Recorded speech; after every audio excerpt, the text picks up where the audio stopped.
everyone, and welcome to the inaugural episode of Pacers Sports Live. It's a brand new show. We're bringing it back kind of, from a show that we used to do called the Coach's Corner. We're out here in Mellow Mushroom, downtown in the alley. We're good to be out here, good to be involved in the community. That's the goal of this show. We're going to try and get the community more involved in Pacer athletics, get an opportunity to get out here and really get to know the people. And so what this show is going to be all about, it's going to be basically myself moderating with a panel of coaches. These are going to be our coaches over here, Coach Kenny Thomas of baseball, Coach Mark Vanderslice of men's basketball, and Coach Mark Miller of women's basketball. And these guys are going to be your coaches that we're going to be talking to for a majority of the time. And every now and again, we'll have a special guest pop their heads in, maybe another coach from USC Aiken, somebody from the USC Aiken staff, just trying to have a little fun with this thing. So we'd like to thank Mellow Mushroom to start things off for letting us be out here. It's a beautiful location. It's nice. It's wonderful. It's right in the middle of downtown. A lot of foot traffic coming through. So it's going to be a lot of fun. So to get things kind of started off, we want to, talk to each one of the coaches and get them to tell us something, just a fun story from their time either at USC Aiken or just their time in general. So Coach Miller, myself personally, I heard a rumor that you were going to be challenging Usain Bolt for the fastest man in the world title recently. I'd like to kind of hear a little bit more about that. Well, it's an interesting story. I was in Atlanta at the convention center recruiting this July. We're in the convention center. There's 40 courts. We figured there's about 7,000 to 10,000 people in this building. And I'm on one end, like court 4, and the majority of people at the other end, and I'm watching the game. It's about 6 o'clock in the evening. And I look to my right, I hear commotion, and I look to my right, there's a stampede of people running in this convention center. Probably, 5 to 7,000 people running. So I catch myself for a minute like, what are they running for? I have no idea. Do I sit here or do I get up and run? So I quickly made the decision that they're all running, there's something going on, I'm running. So yes, I was sprinting out the building. I ran probably a quarter of a mile and people were running by me. It was a really scary scene because we didn't know what was happening. Obviously with all the stuff that's going on, throughout the world, it was a little scary on our part. We figured it out. Coach Nuxall, my assistant, was on the other end and she didn't have a clue what was going on. But we were sprinting and I was running as fast as I've run in 25 years. Which wasn't very fast. But it was a little scary. What happened was an air condition blew up on the ceiling. Everybody didn't know what that was. We originally first thought it was maybe a shooter. Bad scenario. I sprinted out. People getting knocked over, people getting hurt. It was a really scary scene, to be really honest with you. It took me a while to get over that, but it was, yes, I was running pretty fast. So you and you're basically the conditioning model for the women's team. They look to you. That day I was, yes I was. That day I was. I was moving pretty fast. Yes, sir. Because it was scary when it was happening. Absolutely. So Coach Vanderslice, why don't you give us a fun story from your time as a coach? I'm sitting here trying to think about a funny story over the course of the last few years as I'm listening to Coach Miller. Probably the most funny I'd say was my time at Lewisburg. Okay, I was a coach at Lewisburg for 5 years as a junior college coach right outside of Raleigh. Loved my time there. And for anybody that follows any junior college basketball, you know that a lot of the guys are a little rough around the edges. So it's not uncommon to be breaking up fights. Okay, so bear with me on this one. But so there's times where we would have to break up some fights from here, there and again during practice, or unfortunately in some cases in the locker room.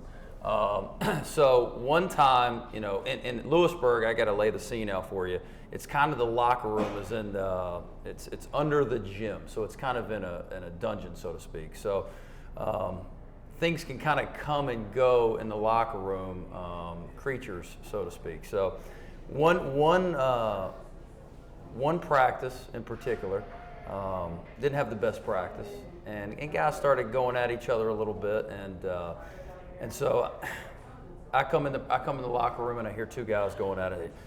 Hey, listen, you can't mess around with me, man. Back up, man. Don't touch me. Don't touch me. Nobody can get me to back up. And then the next guy was like, it's like, what? Hey, don't get on me. Hey, you back up. That's how scuffles form.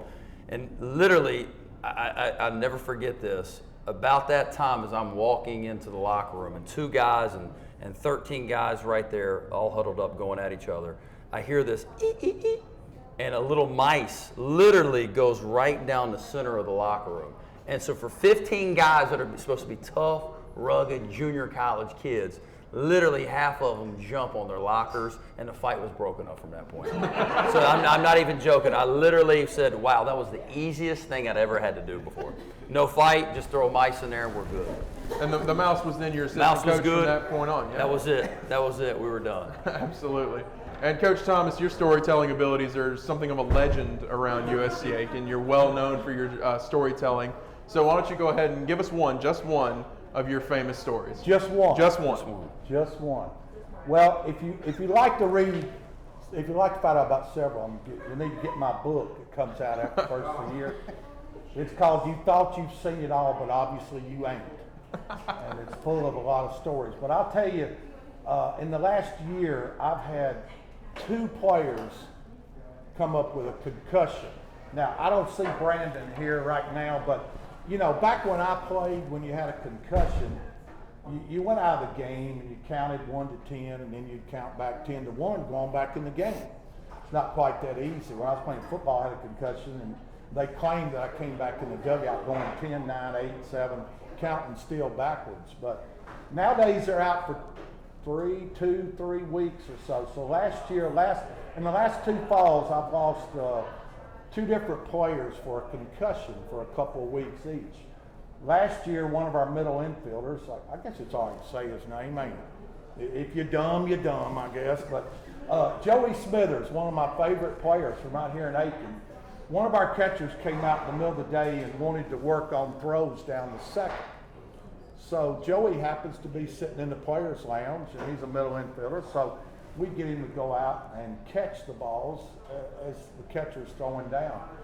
Well, he seemed to want to be texting his girlfriend or somebody while the throws were coming. So he actually had his phone in his glove, and he would text in between throws and then take it out. He didn't time it quite right on one of them, and the ball hit him square between the eyes, and he's out for 2 weeks because he's texting his phone. So we teased him a little bit. So I thought that was the craziest concussion I'd ever heard of until this year. This fall, Brian Pereira, our first baseman, walked in my office one day, and he's kind of, Coach, they got me out for a few days. I got to sit in a dark room with no phone, no TV. I said, really? Well, you practiced yesterday, so how did this happen? Well, at the fair, I was riding a zipper. And when I was zipping, my head went boom, boom, boom, boom.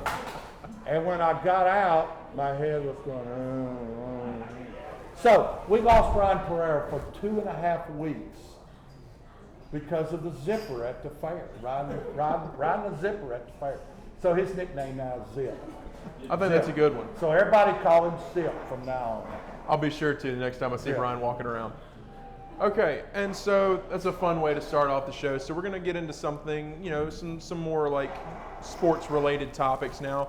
And we're going to start off with the new setup for the conferences in men's and women's basketball, the round-robin setup. Whereas it used to be a conference-based setup, an East and a West setup, it's now a round-robin setup.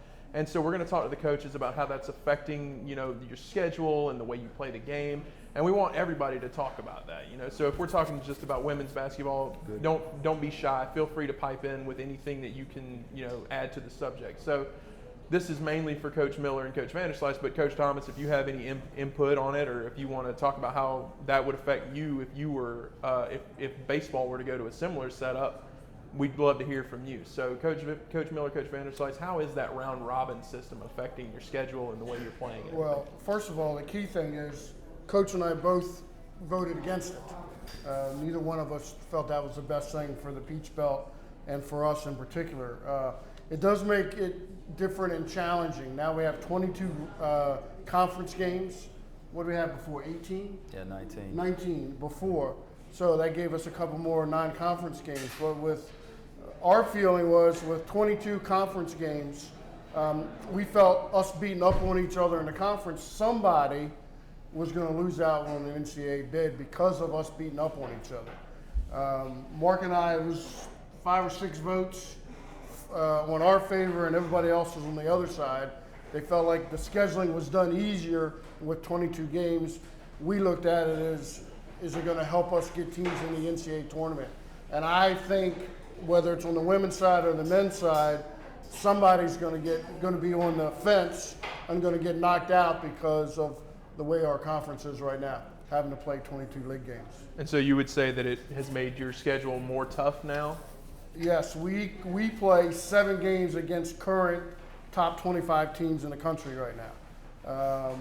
That might go up, that might go down, but right now there's 7 teams in the top 25 that are in our schedule. That's a good thing and a bad thing. I wish we had a few more games, non-conference, that we could schedule.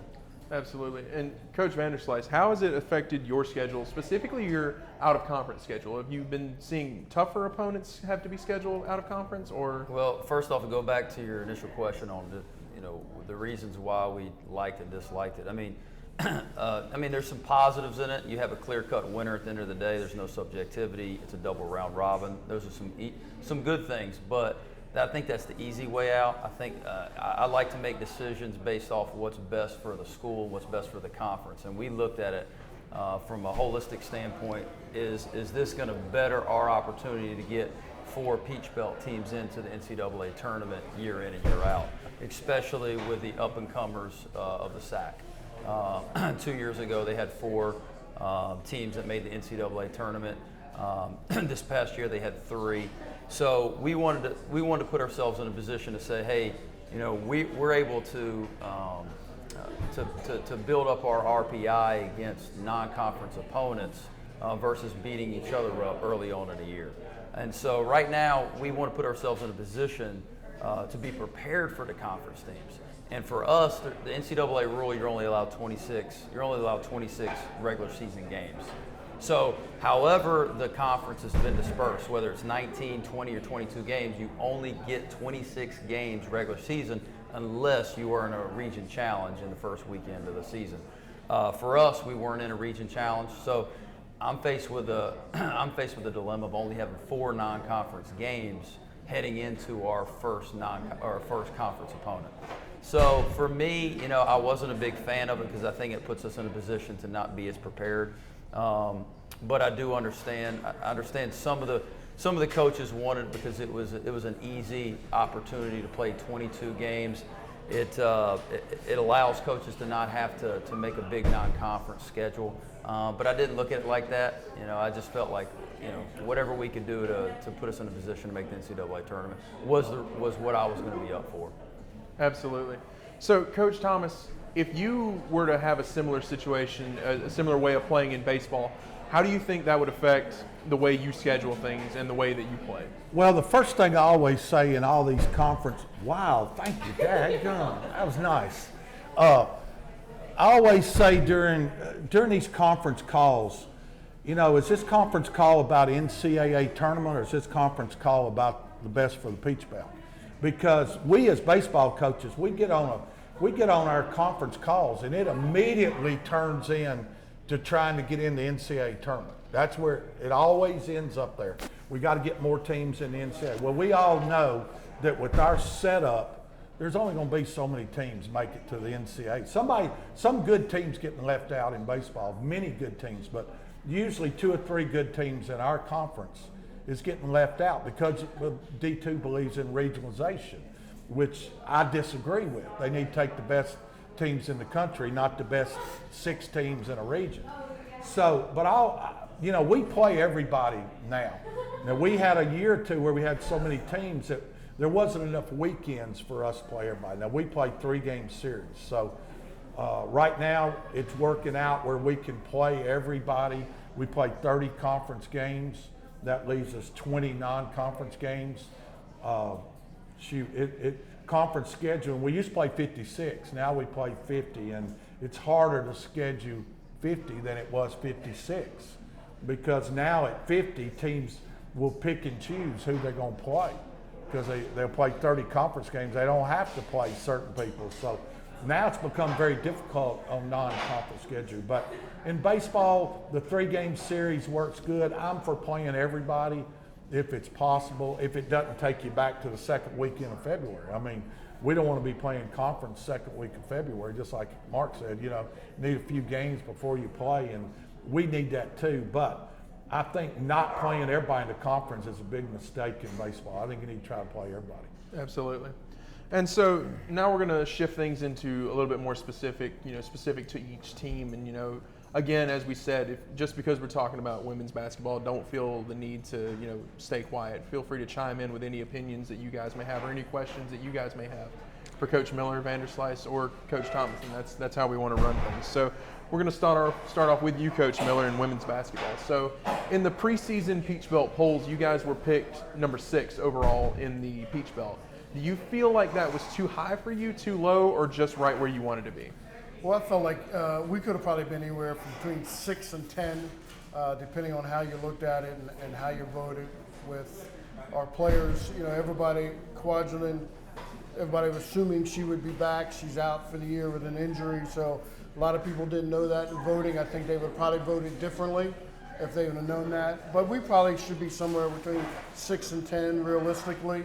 And I thought that was probably the right place to put us. Looking at it, the top 4 teams in our conference are solid teams. They've been to there before. They're going to be good again. And then everybody else can be anywhere from 5 to 12. So it's probably about where we should be. Okay. And how has the injury to Kwajalein Farah really affected your team? Obviously, losing the PVC Freshman of the Year is going to be big no matter what, but how has that really affected the team overall? Well, obviously, when you lose a player like that, you build. Basically, you're kind of building around a player like that. But when you lose somebody like that, it does have a big effect. The other thing for our team is that we've got 9 newcomers, and 4 returning players. So anytime you have that kind of situation, it's going to take some time to build it, get everybody on the same page, figure out what everybody can do to make our team successful. So it's going to take a while. Kay is working hard to get herself better and get healthy, and she's going to be in great shape when she comes back, and we'll look forward to that. But this year we're going to play without her. We all know that. No excuses. We got to find a way to get it done. People have to step up. Opportunities for other people, and that's really what we have to do. So again, with our 9 new ones and 4 returners, it's going to take a little bit of time. Absolutely, and that is something that we were going to talk about. You're finding yourself in a similar situation that Mark Vanderslice found himself in last season. Your team is almost entirely comprised of newcomers, only I believe 3 returning players this season. And so how have they done for you so far? Who's stepped up to really impress you, and who's someone that the fans should look out for this season? Well, that's a great question. We're kind of up and down right now. Me and Coach Nuxall, we talk all the time about who we starting today, because sometimes we don't know. Mel has stepped up her game. Celine has stepped up her game. The newcomers, Kyrie has really been playing steady, but we haven't had that one person consistently night in and night out get better, and I think that's part of the building process for us. With 9 new ones and 3 returners who really, only one of those 3 really got significant minutes, it's going to take a little bit of time. We're slowly getting there, and our roles are slowly coming together. As coaches, we want everything done really fast, and sometimes I have to remind myself that I got to step back. There were times this past weekend where we'd have 3 freshmen and a sophomore and a junior on the floor. And very young, and we're going to make mistakes right now. It's just going to take us some time. For sure. And so, what are your thoughts on the other teams that are represented here? Have you gotten to look at a lot of the men's basketball team or any of the baseball team? I have. We all kind of follow each other very closely. Mark and I talk on a regular basis. I'll come down to his office, throw something at him, and he'll give me something. He'll come to my office, and we'll throw something at me, and we go about it the same way. He's been very helpful to me because he's gone through this process before. And has said to me, it's going to take time, it's going to take a little bit of a process, and so they've been very helpful to me. And I'm the new guy here. I'm still the new coach, and when I got the job, I spoke with Mark really early. I called Kenny the day I took the job for his help, and they've been great to me personally and my family. And they've been very helpful in the basketball court and with our athletic department. So it's been, they've been really good for me. Absolutely. And Coach Vanderslice, what have you seen from the women's basketball team so far that's most impressed you? Well, obviously, Coach is going to do a great job of speeding up the chemistry. I empathize with that more than anything. For me, last year, the challenge was to get the guys to mold at an express rate. You know, you wanted to put the chemistry in the microwave and turn it on, but unfortunately, it doesn't work like that, right? So you get your chemistry through battle-tested scenarios. I was fortunate last year because I was able to develop my own non-conference schedule. Coach Miller doesn't really have that luxury. You know, a lot of the schedule with the region challenge was put in place before he got here. But no, I mean, he's going to do a great job, and his girls are going to do a good job. It's unfortunate. He's not going to speak out of turn. He's not going to make excuses, but, you know, we'll make excuses for him. It's unfortunate that he had to be in a situation where two of his better post players were injured, and that stunts your growth. But they're going to find a way. They're going to figure it out. They're going to play to their strengths, and they're going to eliminate their weaknesses, and that's what Coach does. That's why he's here. Absolutely. And so off of that, we're going to go ahead and start talking a little bit about men's basketball. You know, you recently had your tip-off banquet. So how was that? How did that go for you, the tip-off banquet? It's good. You know, we're, not everybody can do a rodeo in Aiken, you know what I'm saying? But so we try to branch off that and do the next best thing, which is a tip-off banquet.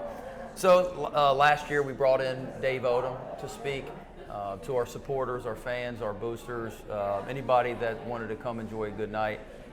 This year we did Bobby Crimmins from Georgia Tech and College of Charleston. So we just kind of wanted to build some momentum before the year started, get everybody together a week before the tip-off.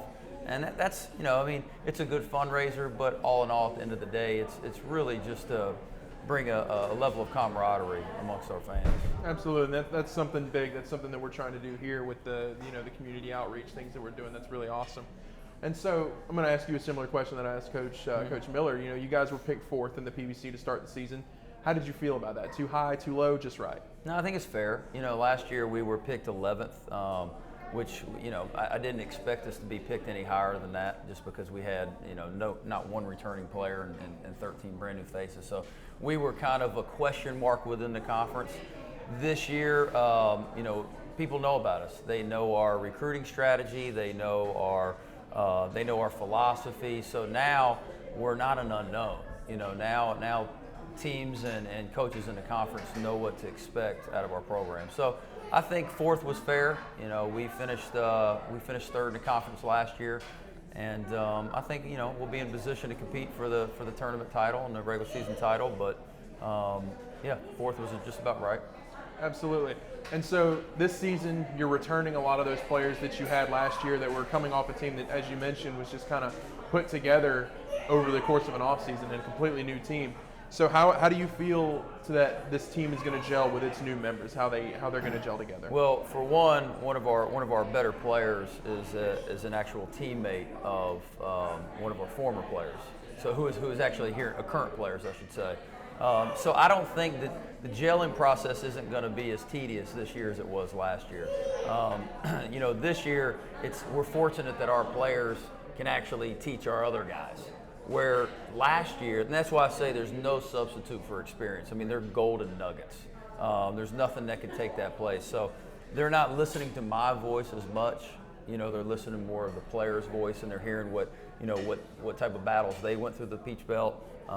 They understand what my expectations and standards are this year. Last year, they were guessing. You know, if you're late, what type of consequences are going to be around the corner? If you're late, is he really going to hold you accountable? So those are things that aren't new to our guys anymore, and that's why experience matters so much. So I'm excited that the 5 new guys, 3 freshmen and 2 transfers, are going to come in and gel seamlessly, and the returners and the current players are going to help them along the way. Absolutely. And so you have your season opener on Wednesday night against Payne. Yep. And what are some of your expectations, and what should the fans look out for during that game? Well, you've got two different strategies. You've got what they say, simplicity and execution, or surprise and change. And for us, we take the simplicity and execution approach, which is we are going to do what we do. Obviously, we're going to scout our opponents, and we're going to try to understand what the strengths and weaknesses are and try to expose them. But at the end of the day, we're not going to really play your style. We're not going to do what you do. We're going to figure out a way for you to come at us. So we kind of have like an attack mentality more than anything else. So. Payne, of course, we're gonna respect them. They're gonna come in. They're 35 minutes away. So anytime you play a local rival, they're always going to be ready to play. Last year, again, going back to that experience, I think we should have handled them a little bit more easy, but we only won by 4. And I think a lot of that had to do with the fact that they are a local rival. And anytime you play a team like that, you got to come ready, guns a-blazing. So. We're ready to go. I think the guys are just tired of beating up on each other in practice. Absolutely. Now they're just ready to take it out, take these rebounding drills and loose ball drills and charge drills out on somebody else. Absolutely. And so I think they're excited, as we all are. Well, that's great to hear, Coach. And so, going ahead and expanding on that, what are your expectations for the first few games of your season, including a tough one at Anderson? Yeah, well, I would say if we had to circle one opponent, of course we want to respect all of our teams, but if we had to circle one opponent in the first 4 games, it would be Anderson on the road. Jeff Brookman is a former Spartanburg Methodist junior college coach that we actually battled back and forth during junior college days. So I have a high amount of respect for his coaching ability. They run a dribble drive offense, and they'll give us a little bit of trouble with their zone. So that's probably going to be the one team that we've circled on our schedule the first 4 games to say, hey, you know what, this will be our first opponent that will play on the road. We didn't have the opportunity to play a scrimmage to utilize, what it's like to play in an opponent's home court. But I'd say, Payne, Anderson, North Greenville, and Shawan, all of our 4 non-conference teams, they're going to be good, but we just got to come ready to play. Excellent. And so, Coach Miller, I'm kind of curious to know, you were talking about you guys watch each other a lot. Who's the newcomer on the basketball team that you're most excited to see? The men's basketball team, that is. The point guard. And you'll have to help me with names, Coach. Donnell. Already, in a very short time, you can very quickly figure out who's running the team. And that, for a point guard, is what's really exciting. And I think he's a really good player. I've seen a couple scrimmages and a couple practices, and he knows what he's doing, and he's going to run Mark's, team very, very well. So I think he's going to be exciting for everybody this year. Absolutely. And so with that, we'll go ahead and we'll start talking to you a little bit, Coach Thomas, about baseball. You guys just wrapped up fall ball. So how did the team do in fall ball? What are your expectations for the season? How are things looking? Well, Jose got hurt. Jose Bonilla, our center fielder, got hit with a 92-mile-an-hour fastball the first day, right above the ankle, and had a fracture. So that was kind of disappointing. He's a prospect, a lot of scouts, looking at him, and he didn't get to play this fall, and so that was disappointing. But the whole team was it was a good fall. It was really a good fall. I told our guys after we finished a couple weeks ago that might have been the best fall that we've ever had. They competed hard. We played a lot of inter-squad games, like 19 inter-squad games. They competed really hard, and we found a lot of things out in the fall that sometimes we don't get that opportunity to find out. So we got a chance to have a pretty good team. 30 scouts at Scout Day, 27 teams, and 3 cross-checkers here that day. So that was exciting that night. Last year we had 26 scouts. This year we had 30. So obviously there's some players out there that somebody's interested in, and so it's an exciting team. I got a call 2 weeks ago from the guy that does national preseason rankings, and he's asking me, well, what do you think about your team? And I said, heck, it's October. I think we're pretty good. And are you as good as you were last year? Yes, it's October. I'm telling you, we're as good as we were last year. Are you better than we were last year? Yes, we are. There's no doubt we're better than we were last year. Now, what does that end up meaning? I don't know. But we're really deep on the mound.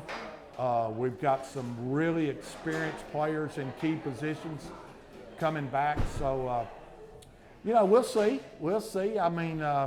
Preseason rankings sometimes are popularity contests, so sometimes I'm not real popular with other teams' coaches, but that all doesn't matter. It doesn't matter, but I would say they're going to have us ranked pretty high, and we're going to have a lot to hold up to, and it's time for us to get over the hump. Heck, we've been to the NCAA tournament 9 or 10 times. Jeez, it's time for us to get over the hump, and our guys know that. We talk about it. It's no secret. It's no secret. It's time for us to get over the hump and win it all, and whether it'll be this year, I don't know, but we do have a very, very experienced ball club, and we do have a lot of depth on the mound, which is always important, and we have experienced guys at key positions, so we'll see what happens.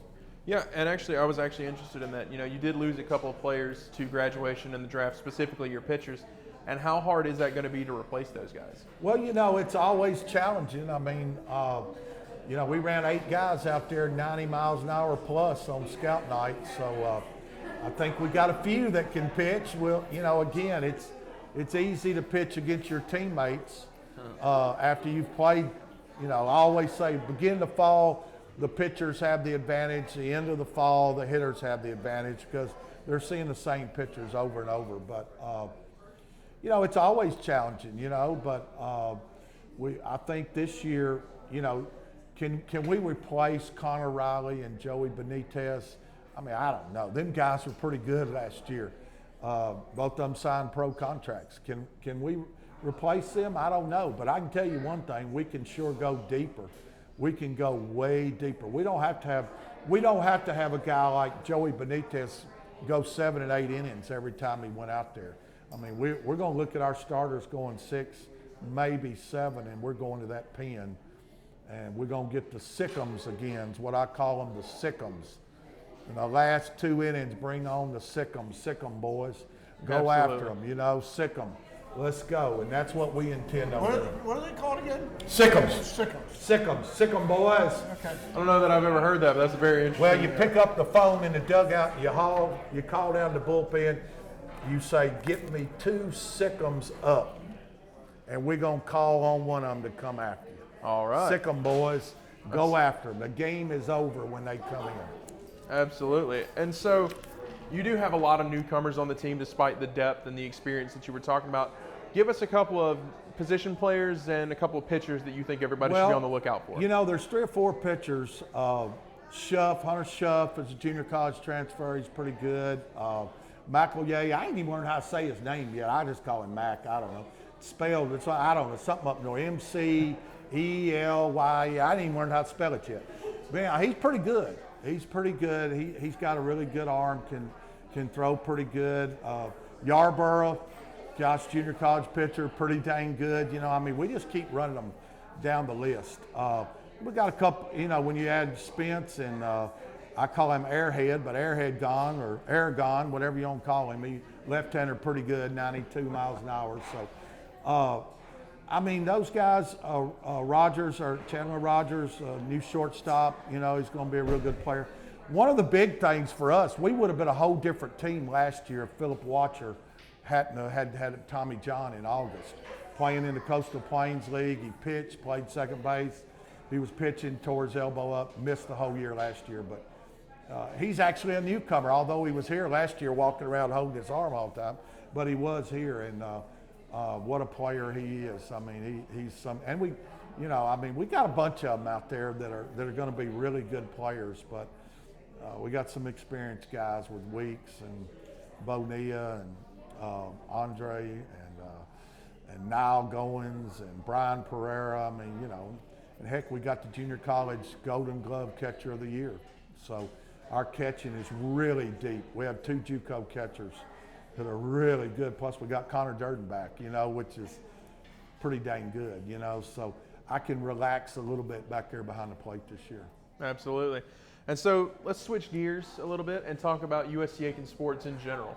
So let's talk about volleyball. They're going to be making the NCAA tournament, it seems, once again. They're definitely going to be going to regionals and possibly on even further. Have you guys been watching a lot of them? And if so, what have you seen that's impressed you so far? A level of consistency. They've done it the last 3 years. So anytime you can develop an X on your back and continue to keep winning, that's impressive. And so he's done it for 3 years now, and it seems like every year Coach Cox has done a good job of upping the ante, and now they're in a position to take a step further. And I know it's hard when you got that monkey on your back, like you say. You just want to get over the hump. But for him, he's only been there 3 years, and he continues to do good things. So his level of consistency would stood up more than anything. Yeah, it's just his ability to bring in. He loses good players. He brings in new ones to replace what he's lost, and I think that goes with the consistency of being able to recruit good players, bring them in here, continue to build on what he's been doing for a long time. And like Mark said, for 3 years, NCAA tournament, top in the conference, hopefully trying to get over the hump to take them even further. Absolutely. Well, it's kind of like I tell Dan Robb. I think he's back there somewhere. It's like I tell Dan Robb all the time. You can't take a mule to the Kentucky Derby. It doesn't work. So, you got to have players, and volleyball seems to get them in here. Get some good players. I mean, I don't think there's any secret to that. Good players win championships, and I always tell my guys, heck, good players make good coaches. You can't take a mule to the Kentucky Derby. It don't matter what you feed him for 30 days for the Kentucky Derby. You can feed him whatever you want to. When them gates open, them old ears will stick up, and he's still a mule. So you got to have good players. You got to have good players. So they seem to have them, and Glenn Cox gets them in here, and I went up there and watched them practice one day. I said, Glenn, what you doing? What are you doing over there? He said, I'm watching them good players play. I said, that's exactly right. That's what you're doing. Sit down over there and don't mess with them, and they're going to be pretty good because he's got some good players. Absolutely.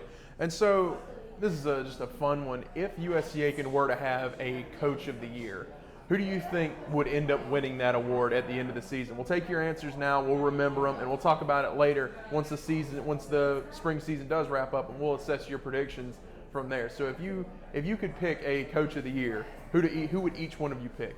You can't pick yourself. Well, some of them's already been picked, hasn't it? So, has soccer already been picked? Well, USC Aiken, Coach of the Year. A USC Aiken Yeah, Coach specifically of the Year. at USC Aiken. Woo, that's a good one. I'm sitting beside Mark Vanderslice, so I'm going to pick him. Steve Dom. Okay. He gets some good, besides Mark Vanderslice. Steve Dom, he always has some good teams. And one of these years, them players, they're pretty good tennis players he's got over there. But I would say Steve Dom or I'll go with Vanderslice. Can this be a two-part question? Sure. I'm going to go along with Coach Thomas and take Coach Vanderslice as well, because he's going to take his team to the next step.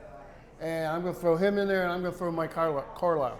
Okay. Because I think golf is right there on the verge of, they've been good for years and years and years. But I think he's got a special group that he can take them even further. All right, now you're on the spot, Coach. Well, all right. Well, I'm gonna say, sorry, Kenny, I love you, man. I'm gonna say Coach Miller. I'm gonna give you my reason why, because I think teams in the league are licking their chops right now. That they've got some injured players, and that they're seeing that hey, maybe the first weekend wasn't exactly what they wanted. But I think the good coach and Coach Miller is going to come out, and he's going to get the chemistry rolling with his team, and the licking the chops is going to be punching the chops once conference rolls around. He's going to start hitting them hard, and I think Coach Miller's going to get it. All right, man, that sounds awesome. So let's wrap things up with a little bit more fun stuff. Let's go outside of USC Aiken and look at some more of the pro sports. So we just had the World Series wrap up. This one is mainly for Coach Thomas, but I don't know how much of a baseball fan Baseball you two guy guys here are. too. I'm a baseball fan. Yeah. All right, Mark well Miller's a let's hear you baseball guy guys' over there. thoughts. I'm excited. Personally, I was pretty happy with the result. I was a big fan of the Astros and the way they put their team together. I'm a Braves fan, so I'm hoping our similar approach to things kind of lends us the same results. But I'm kind of excited to hear your guys' thoughts on the World Series. Well, I got to admit, I was one of them old school guys wanting the Yankees and the Dodgers to play. Oh, man. Old school teams play. And besides, if I'm not a Yankees fan, I have to sleep on the couch in my house because my wife loves the Yankees. We need to get another table for you and slide you Yeah. down because you're a Yankees fan. I didn't Yeah, say I was. Oh, okay. All right. I just checking. But my wife loves the Yankees, but I was kind of pulling for them. But then, after the Yankees got beat, there's no way you could not be a Astros fan. If you were not an Astros fan, that second baseman for them would have made you one. Jose Altuve, yes, It's sir. no doubt. And so I was 100% for the Astros. You know, let me tell you something. Do you realize that the World Series ended on November 1st, right? My wife got up that morning, and I'll never forget, we got out of bed, and she said, today's the saddest day of the world. And I said, what do you mean? She said, saddest day of the year. What do you mean? Baseball ends today. But you realize we played baseball in November. We play in February, right? We only need 2 more months. We got it year There round. you go. We got it. But I was an Astros man. I mean, that was pretty good. Now look, I'm still a Cardinals man. I worked for the Cardinals for 8 years, so I'm still a St. Louis Cardinals man, but we didn't make it this year. But the 2 choices were the Astros and the Dodgers. I had to go with Astros. Well, I'm underdog again. Somebody who hasn't been there in a long, long time. I'm a Baltimore Orioles fan, so Kenny and I are sitting on the opposite ends of the table. But Did the they field a Astros- team this year? Well, not this year they didn't. But last year they did. But with the Astros being an underdog, and you're right, how they played the game and the just excitement throwing this that they thing everywhere. played the game with made it really fun to watch. And it was every game, it seemed like in the playoffs, the whole way through was a nail biter all the way to the end. Somebody making a great pitch, somebody making a great throw, somebody hitting a clutch home run, clutch base hit. So it was fun to watch and with lots of excitement. Best World Series ever. Yeah, it's been a long time since the playoffs have had that much Maybe in excitement. mine of your lifetime, the best. Well, true, you're right. So that means Mark's too. Yeah, you're That right. means his too, for the world. I gotta say, Dan Robb he probably seen some other ones. I think I it's thought it generated was a the lot best of- World Series ever. I really did. It was great. Yeah, I have to you- agree. If you're going to tell me these people that say baseball is too slow and boring, are you kidding me? Are you really kidding me? I mean, it is our American pastime. It's supposed to be not real fast. We got to have time to eat our peanuts and popcorn. Golly, we can't have it too fast. Hot but- dogs. Hot dogs. Hot dogs. That thing was great this year. I'm It just was. telling you, it was the best World Series. You couldn't miss it. You absolutely just couldn't miss it. It was great. and I think it's generated a lot of fan interest, and I Yes, think it next season has. is going to be one of the most watched seasons of all time. It was a very good- Judge for the Yankees. He created a little bit too, didn't he? I just saw him on that TV up there hitting one out of the field. I mean, Yeah, he that's actually a just won AL Rookie of the Year. Big surprise there. So. big surprise. huh? Yeah. One player I'm excited about to see next season is the new Braves second baseman, guy named Ozzie Albies. He's a very Jose Altuve-esque player. He's going to be really good. That's good. But switching gears from baseball, let's talk a little bit about college football. I don't know how big you guys are into college football, but the playoffs are in a little bit of a shuffle right now. You know, what are some of your guys' thoughts on who are your final 4 teams for the college football playoff? Wow, it's going to be Yeah, tough. you gotta go ain't with it? Alabama, obviously. It's gotta Alabama's be, on there, I'm obviously. I'm going to keep sticking with Clemson, Yep. right? Really? No? Really? Can we? Why not? Well, after they lose to South Carolina in the last week of the Really? season, Hey, I'm it's going to be sorry. hard. Well, you got to stay with them right now anyway. They got to be in there right now. Who? Clemson. Oh, really? Really? Well, here, only thing I'm saying, look, how many Georgia fans in here? Good. Okay, explain. I'm not a Georgia fan, but I don't understand how they go from 1 to 7 when they lose to the number 10 team at their place. And That makes Clemson no lost- sense to me. And Clemson loses to Syracuse, but remains in the top 4 the entire season. I love to hear everybody say, well, we need to go to 8 teams. Yeah, that'd be real good. Then we'll have 9, 10, 11, and 12 fussing. That's right. You know, it ain't going to change anything. It's going to be at 16. It's going to be. Give it 5 or 6 years. It's going to be at 16. That's what. You heard Oklahoma's it got here to be first. in. Oklahoma be in. Yeah, Oklahoma's in this year. Assuming that, yeah. So we've got Alabama, Clemson, Oklahoma. Who's number 4? Clemson loses to Miami, and Miami's in. That's your prediction. Yep. Clemson's out. Clemson loses to Miami in the ACC championship game. Miami's in. And so then your Clemson's prediction. out with 2 losses. And so your prediction is Alabama, Oklahoma, Miami, and Wisconsin. Wisconsin. Yeah, Wisconsin is the, yeah. now that Notre Dame lost. I thought it was going to be. I thought Georgia and Alabama were both going to get in. I really did. And it's still possible if they both win their last 2 games, and Georgia beats Alabama in the SEC championship game. It's possible for them both to be in. But can Georgia beat Alabama? Why couldn't I? Well, You heard it here It's a first. neutral man. field, You heard right? it they here might. first. They might. Neutral field. Yeah, they might. You're a Clemson man, though. I'm not. Hey, I'm just predicting. He just asked me for my prediction. Is his I don't office have a near dog. Mike Carlisle's or something? Mike Carlisle's giving him orange golf balls or something, I guess. I don't know. No, I like Clemson. Okay. Clemson's okay. They got a good team. Absolutely. They got a good team. You know, I told a recruit the other day, I said, you know, we got a lot of slogans around here. You know, we try to be, you know, together and we play hard and everything, but I'm not sure I want to say we're all in. Because I'm afraid we'll start rubbing rocks and all that if we do, you know. Nobody wants that. So, you know, be rubbing rocks out here. No, Clemson's got a good chance of getting in. Really, just teasing Clemson fans. on, Do we gotta not have some send me Dabo Sweeney emails. fans up in Do here. not send me. I like Dabo. I like him. He's a good guy. And so let's look at the NBA for a moment. This is kind of the era of the super team. You know, you've got basically 5 or 6 teams that have a shot to win the championship, and everybody else is just kind of falling by the wayside. Specifically, you two guys, how do you feel about the current state of the NBA, and do you think it's a good thing for the league to be in this era of super teams? I mean, the Celtics started it up. I mean, when you had Paul Pierce and you had Kevin Garnett and those 3, the big 3. Yeah, Ray Allen. Yeah, Ray Allen. But I mean, I think it's good for basketball. It's like jump on board. You know, if you're not going to be on board, then you know you're going to be long forgotten. So I mean, the ratings are the highest it's ever been. It's exciting basketball. I mean, Golden State, Miami, Golden State. You know, Cleveland, now kind of Boston a little bit there in the mix. So. 76ers are getting better with the young team. Still a long ways to go, but Embiid they and get Simmons better. both look very talented, very good. Not good enough to compete with those other guys, but for me, I don't know. I'm more old school. The Larry Bird, where you build a program and you take a rookie and you throw some other people around them and you get good that way. I understand why. You know, my son and I argue all the time about, you know, the trade last year, the big trade that helped Golden State, and was it good, was it bad? I'm like, I understand why, but I don't know if I like that.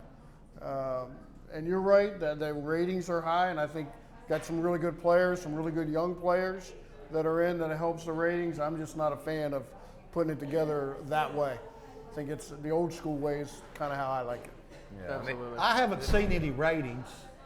Does Michael Jordan still play?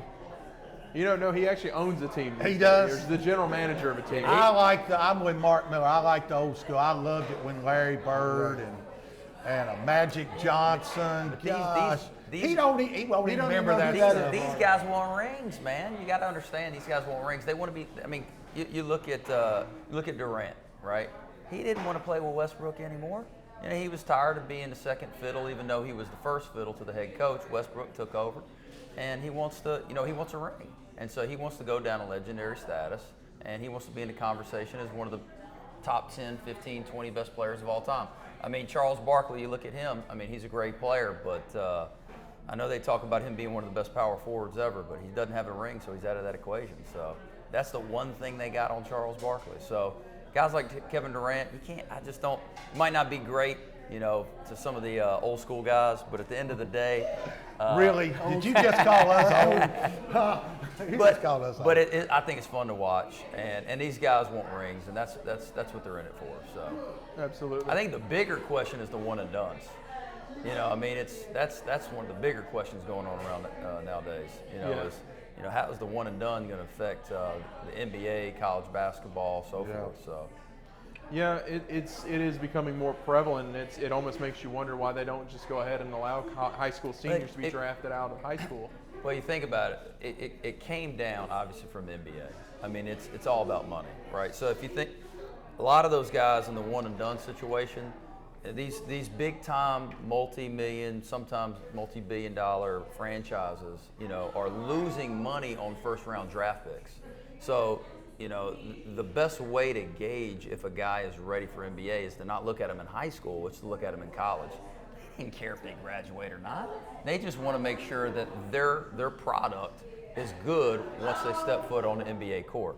So, hopefully it goes back to baseball, which is 3 years, right? That would be my personal favorite, is to see, kids play for 3 years and get a chance to jump after that. But Yeah, I agree with you there. I think that's what they need. give them an opportunity to go to the league after high school and put it on NBA. If at the end of the day, you guys got to make a judgment call. Is the kid good enough, or is he not good enough? And unfortunately, those guys didn't want to make that call out of high school. They wanted to put it on the college coaches and put them in position to have a better understanding of where they stood before they got there. So, but that's my personal opinion, is let them go out of high school, and then after that, give them 3 years.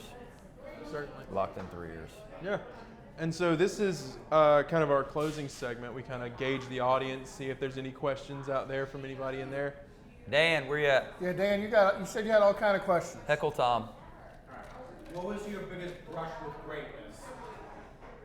Who was your brush with greatness?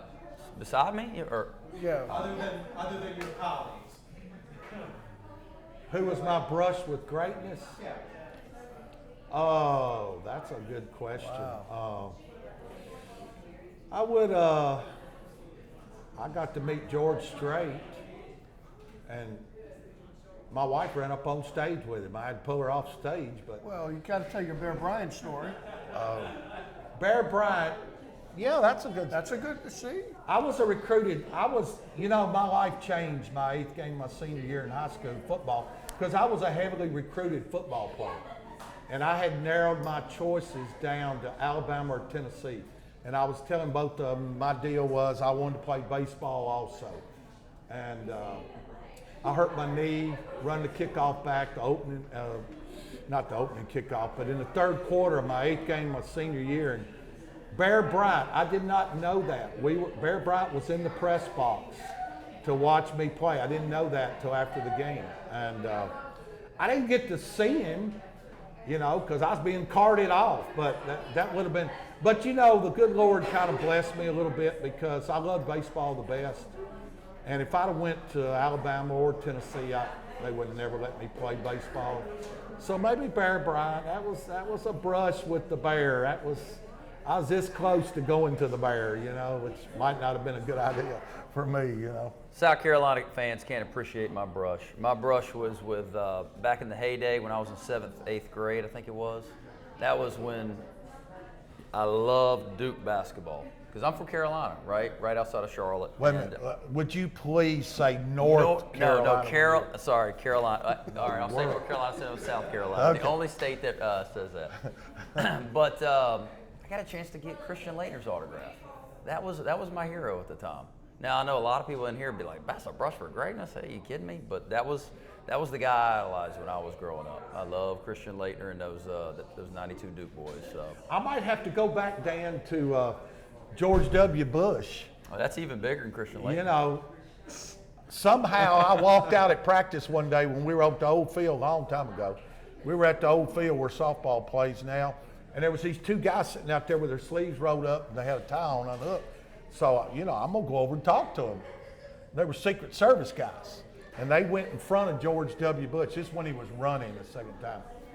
So anyhow, I invited them. They said George Bush was coming through Aiken, and so I invited him to come to the stadium and see us, Almost got fired over that, just about. Because, hey, when they pulled up with that entourage, our previous 2 chancellors ago was standing on the sidewalk with a hat and a shirt with USC Aiken. And that woman that was his campaign manager, what was her name, big, tall, pretty woman, she grabbed him by the arm and said, I want you to meet Coach Kenny Thomas. Walked right by the chancellor. I said, well, I guess I'm fired over this. But that was pretty good to get to meet George W., President of the United States. I'll tell you, one of my best sports moments actually was baseball. Back in 1990, if we got some Braves fans in the house, back in 1990 was when they went from worst to first. and they had just beat, who did they beat to win the pennant that year? Now that's a trivia question for you if you know that. To win the Because pennant. I was there. Hey, The Rob, only reason you got that answer? You got that answer? who did the Braves beat in 1990 to win the pennant? There's somebody Googling me After- over here. All right. Jim has to have that. They won the World Series this year, by the way.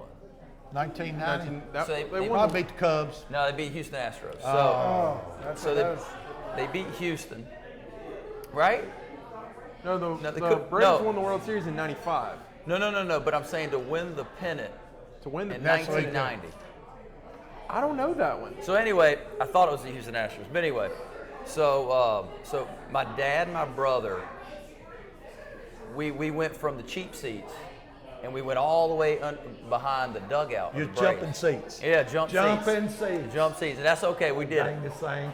And at the end of the game, when they won it, when they Seat officially jumping. won it, they threw the hats, into the stands. And I caught, and if you guys can remember these names, remember Greg Olson and Mark Lemke? Absolutely. So I caught Mark Lemke's hat, and the guy right beside me caught Greg Olson's, and that was probably one of my most That was thrilling neat. childhood memories right there.